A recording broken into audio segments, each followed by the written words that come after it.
অপরদিকে ভোট পরবর্তী অশান্তিতে উত্তপ্ত হয়ে উঠেছে পাত্রসায়র। নারায়ণপুরে বিজেপির কার্যালয়ে হামলার অভিযোগ। বিজেপি নেতার বাড়ি লক্ষ্য করে ইট বৃষ্টি, আর সিসি ক্যামেরায় ধরা পড়েছে নেতার বাড়িতে সেই হামলার ছবি। দেখুন সেই সিসি ক্যামেরার ফুটেজ। নারায়ণপুরে বিজেপির কার্যালয়ে হামলার অভিযোগ, বিজেপি নেতার বাড়ি লক্ষ্য করে ইট বৃষ্টি, সিসি ক্যামেরায় নেতার বাড়িতে সেই হামলার ছবি ধরা পড়েছে। ভোট পরবর্তী অশান্তিতে উত্তপ্ত হয়ে উঠেছে পাত্রসায়র।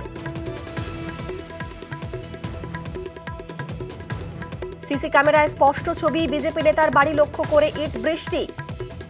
আমাদের সঙ্গে রয়েছেন প্রতিনিধি দেবব্রত। দেবব্রত, ঠিক কি অভিযোগ উঠছে এবং কাদের বিরুদ্ধে অভিযোগ? এক্ষেত্রে বিরোধী পক্ষ তারাই বা কি বলছে? একেবারেই দেখো, পাত্রসায়রে বিজেপির কার্যালয়ে ভাঙচুর করা হয়েছে, অর্থাৎ ভোট পরবর্তী অশান্তি যেমনটাই বিজেপি অভিযোগ করছে।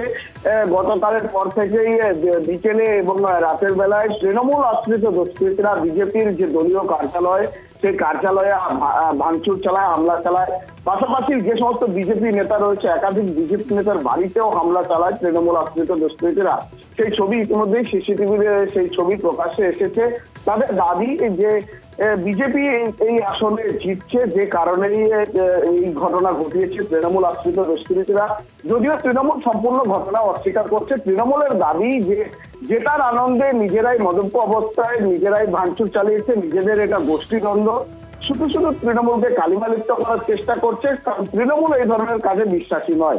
সব মিলিয়ে কিন্তু বিষ্ণুপুর লোকসভা কেন্দ্রে গতকালই দেখেছি আমরা বিজেপি প্রার্থী সৌমিত্র খা ৫,৫০০ অধিক ভোটে জয়লাভ করেছে। তারপর থেকে অশান্ত হয়ে উঠেছে, আর যার ফলেই এই ঘটনা।